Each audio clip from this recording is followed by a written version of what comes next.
Hey traders, welcome back to the weekly Forex Forecast. Last week was a big week for the US dollar because we had on Wednesday CPI, which first came out softer than expected. This caused the initial sell-off in the dollar, and we did see quite a strong sell-off on that CPI number.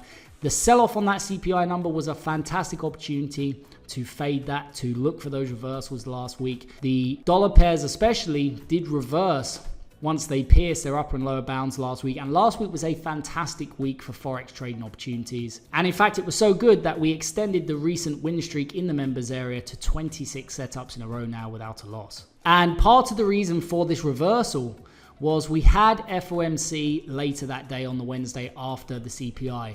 And what happened was we had FOMC come out, they held rates, and we got a hawkish tilt out of the Federal Reserve. They actually raised their forecast for core PCE from 2.6 to 2.8. And they also forecast the unemployment rate for the rest of the year to stay at 4% and only move up to 4.2% by the end of 2025.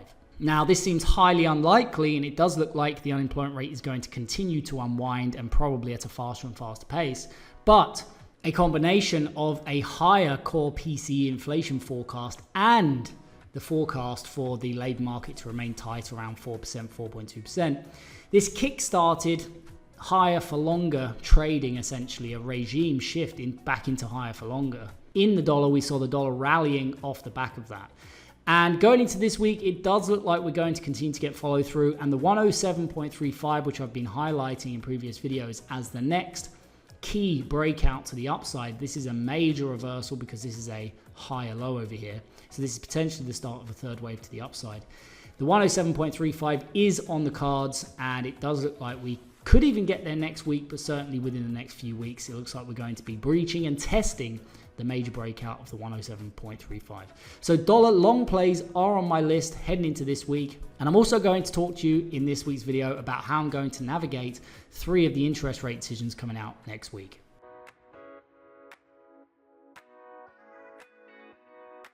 Okay, so if we look at the scores for the coming week, you can see the Aussie, New Zealand, the pound are still sitting at the top, but the US dollar and the Swiss franc have now made their way into the positive side of the performance metrics. And both of these currencies are risk-off currencies. So we're starting to see flows in the Forex universe coming into those risk-off currencies, as these two were previously weak, but now they're starting to strengthen. And I do think in the near future, we could well see the pound, the New Zealand, and the Aussie moving the other way. But going into this week for now, I do still like Aussie, New Zealand pound, and Swiss franc and US dollars to the upside. So what are we going to pair that with? Well, we really have 3 to the downside: the yen, the CAD, and the euro. The difficulty with the yen remains. We are in an area where the Ministry of Finance is liable to intervene. It's done so twice already at this area.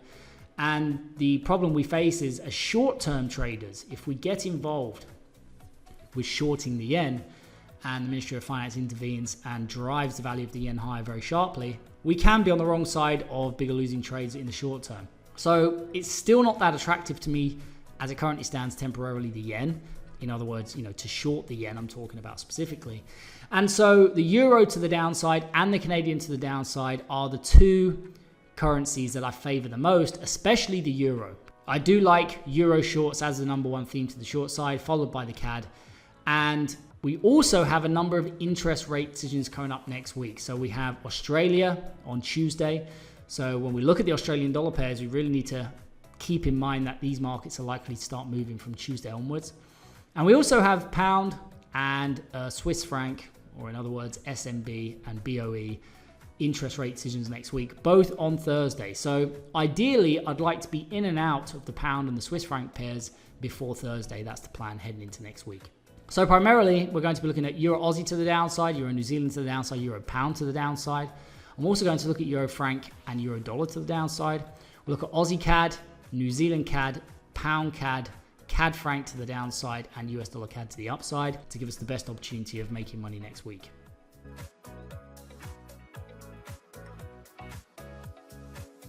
So kicking off the watch list with crude oil, as always, I can only short this market next week. I do not want to be a buyer of crude oil. So I'm going to be looking for a couple of things here. First and foremost, look for this to pull back at the beginning of the week. Now, if you get that bear flag breakout, in other words, you get the momentum You start to see a sell-off first, and usually again you tend to only get one bull flag set up or one bear flag set up in a week in the 4-hour time frame. But if you get that first sell-off in the week, you can look for a pullback and look for the follow through down to the 75.348. And of course, once you breach this, you only really have a 30% chance of continuing significantly lower. So the odds turn against you below 75.35, let's say. So if you get involved in an intra-week short and you take out this lower bound, it's a very good place to book profits. Alternatively, if we break the upper bound of the range at the 81.71, I'm going to be looking for a 1 or 2 day reversal in crude oil to the downside. And those are the two main setups I'm looking at. You know, you can look at on the breakout, a pullback and a follow through, or a pullback, and this is what we look at in the members area, fading from these upper and lower bounds, very high probability opportunities. However, if you breach this and you start to rally into the 84, 89, and this very often, if I get involved in a short and it moves against me and tests this bound here, very often I will use this as a second opportunity to cost average that position and look for a break even. If you're not involved from the first upper bound here and you breach this and take out the second one, those are very, very high probability opportunities, roughly only a 5% chance of continuing past these gold levels. So once you step in and you short either a cost average or, you know, for an initial position, these become very, very high probability opportunities for the market to pause or reverse for a day or two. So the first Forex pair I like is EurAusd. Now I can either be short this or do nothing. The same rules apply here. And if we trade into the upper bound at the 1.6305, and I often get asked about these upper and lower bounds, these are automatically generated in the Hedge Dash platform, and you're looking at the Hedge Dash platform now. We're using it here in the expanded chart view. But these assets here, again, every single asset, 70% chance of pausing or reversing above and below these levels, primarily above, you know, if we're shorting, or below if we're looking to be long, and 95% chance of pausing or reversing at the gold levels. So any pullback in this market, if we breach the 1.6305, I'm going to be looking at potentially shorting this for 1 or 2 days down. If we start to break out before we take out the upper bound and you get that bear flag set up, so it sells off and it pulls back, you can look for that intra-week breakout into the 1.60529. And if we break through here, whether I'm involved with a short or perhaps we just break through and the first entry is above the 1.64318, this is the second place I'd look for a 1 or 2 day reversal to the downside in EurAusd. And yes, I've been asked this a couple of times. Every single member of GMT does get access to Hedge Dash as part of their GMT membership. Next is EurNzd. Again, I can either short this or do nothing. I like the fact that we've broken down past this prior low with momentum. You see how we're trading below this. And so if we pull back and we actually breach the prior low and we test the 1.75746, this is a great place to look for a 1 or 2 day reversal to the downside in EurNzd. As always, if you break out intra-week, so before we get there, you get that momentum sell-off and that kind of flag, you can look for that bear flag set up into the 1.7289.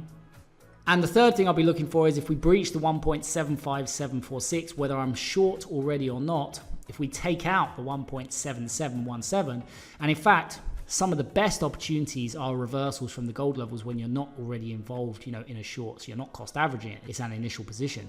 But if we breach the 1.7717, I am going to be looking for a 1 or 2 day reversal to the downside in EurNzd.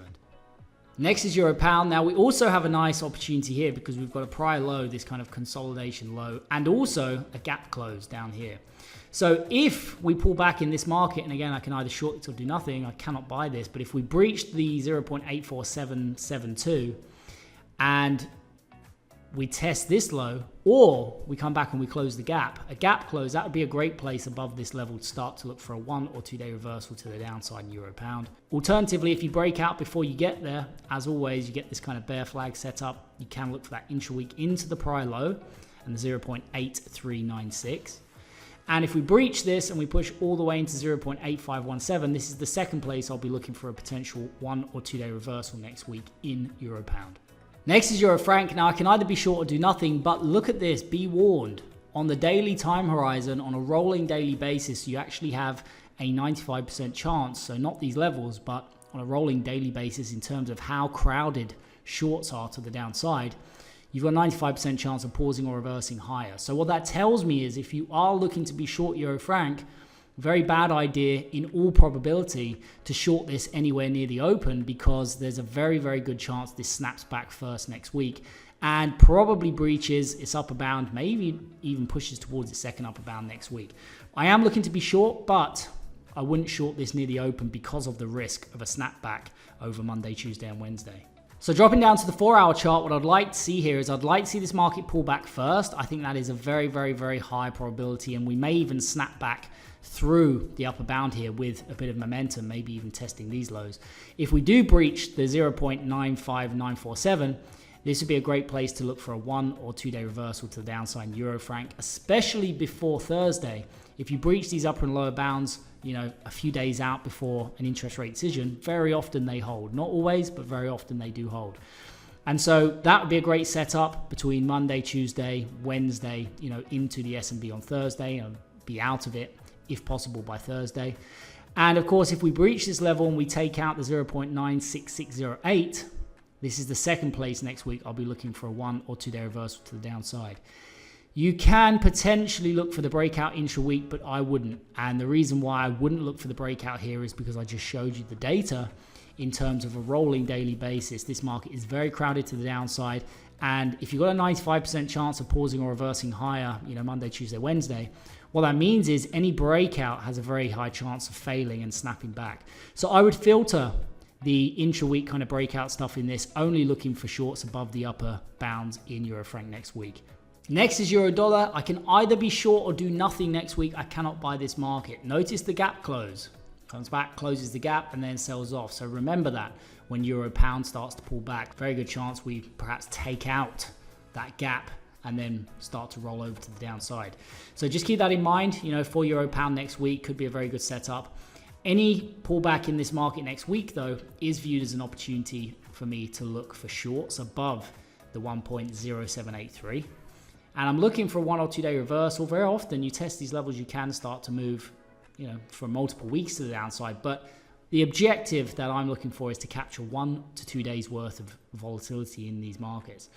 If we breach the 1.07833 and we take out the second upper bound, which in my opinion seems unlikely because we've had a very strong sell-off to the downside, especially with that kind of hawkish tilt on FOMC. This would be the second place. In the event, maybe I short it here and it pushes up to here. This would be the second place I'd be looking for potential short. And of course, with this one as well, you can look for that intra-week breakout, that bear flag setup, and sell off into the 1.06207. Moving on to AussieCad. Now, I can either buy this or do nothing. I cannot sell this market next week, and we're looking at the CAD pairs now, that short CAD theme that I'm looking to capitalize on next week, given the opportunities. Any pullback on this, and I would imagine this is going to do nothing into the interest rate decision on Tuesday. If we start to get a breakout on the interest rate decision, you can look for a pullback and a potential follow through into the 0.91608. But also, I would suggest that this is probably going to take out its high if it does breach that. That would be a great profit-taking opportunity above this level at the prior high. The second thing I'll be looking for is if we get a kind of neutral interest rate decision and there's no real surprises and there's no real catalyst, and then AussieCad kind of sells off, takes out its lower bound. This is a great place next week that I'm going to be looking at potentially buying this asset, especially if we take out this low. Now we've got a nice support area. We breach the lower bound. We've got a 30% chance of continuing down towards the second lower bound. And by taking out the support, this increases the chances of a near-term bounce for 1 or 2 days. So that's what I'll be looking for on a kind of neutral interest rate decision. And if we blast through this and we get a bearish catalyst, so hawkish catalyst, you get the breakout, stronger Aussie, follow through. Neutral setup, trades into its lower bound, no catalyst, looking for that buy. And if we break through here and we get a very bearish catalyst and the Aussie sells off all the way down to its second lower bound, this would be the second place I'd be looking for a 1 or 2 day reversal to the upside in AussieCad next week. Next is New Zealand CAD. I can either buy this or do nothing next week. I cannot sell it. So any pullback in this market below, and there's some nice lows down here. There's another one here. We test these lows. We breach the 0.83662. Going to be looking for a 1 or 2 day reversal to the upside. As always, if you break out before you get there, you can look for those bull flag setups intra-week into, in this case, the 0.8506 and the prior high over here.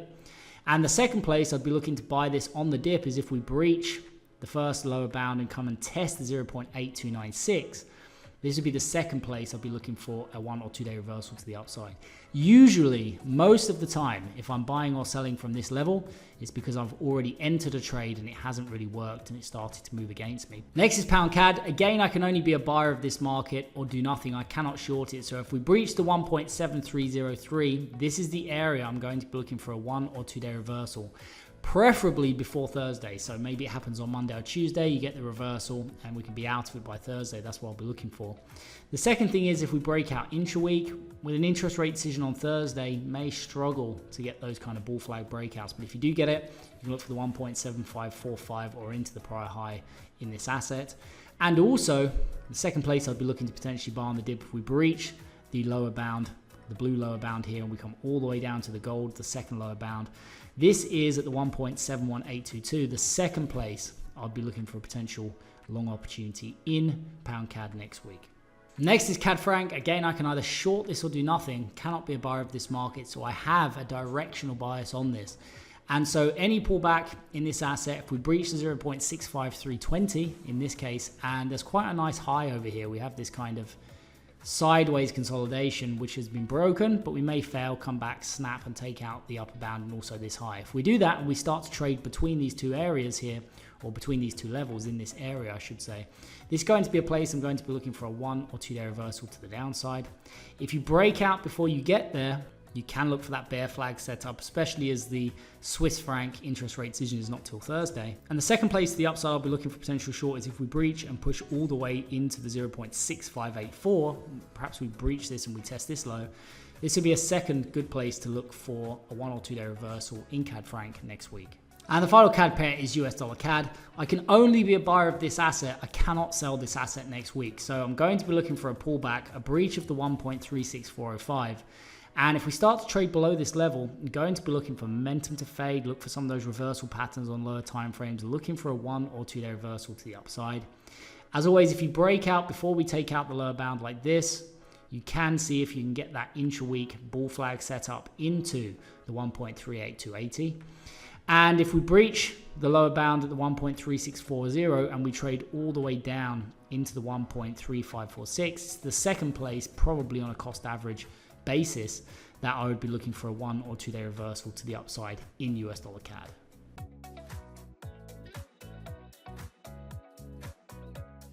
Wrapping up the video with gold and silver, and going into next week I do have a bullish bias on the dollar, but both gold and silver have been quite strong even though the dollar has shown some strength as well. So I am going to be setting up gold and silver in order to be reactive next week, and it gives me the chance to trade either gold or silver depending on whether the dollar goes up or down. So we're just kind of increasing our opportunity set by doing that. So what I'd like to see is I can only be short in gold. I cannot buy this market. So any pullback and a breach of the 2378.27, a breach of the prior high would be great. Trade into this resistance. I'm going to be looking for a 1 or 2 day reversal to the downside in gold. And if we breach this level and we take out the 2423.75, this is the second place I'd be looking for a 1 or 2 day reversal to the downside in gold. And finally, we're going to have silver. Now, this sets up in the opposite direction because if we start to see the dollar weakening and we get gold trading into its upper bound, that gives us the opportunity to potentially short gold next week. But if the dollar strengthens and we see silver come down and breach the 28.31, anywhere below this level, this low over here would be a good place as a high over here as well. So it sets up this kind of area. But in this area, any breach of this level, I'll be looking for momentum to fade and for a 1 or 2 day reversal to the upside. And if we breach here and we come all the way down, take out this low, and again, you have another high. So you've got this kind of area between lows and highs over here. So support here, resistance here. If we test the 27.07, this would be the second place I'd be looking for a 1 or 2 day reversal to the upside. And if I'm already long silver and it goes against me and tests this level, this will be the opportunity to look for a potential cost average. So that is it from me for today, guys. As always, I hope you enjoyed today's video. And if you did, why not consider joining us in the GMT training room each day where I look at the best markets as well as sharing real-time setups that I'm personally looking at trading with members as part of our GMT training program. Don't forget, you can also get a 2-week free trial to the cutting-edge hedge-trading app used in today's video by heading over to www.hedge-.com.